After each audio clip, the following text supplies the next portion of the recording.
Hello everyone, this is my review of the Kajik 500-piece large first aid kit for home, car, and travel. The kit is super comprehensive.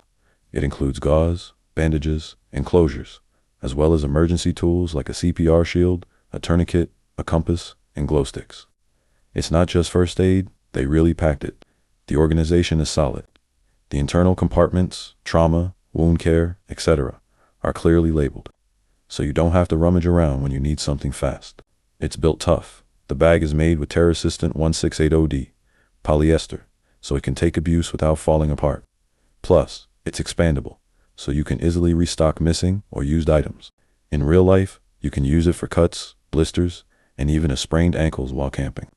Having all those tools ready in one kit saved you from scrambling.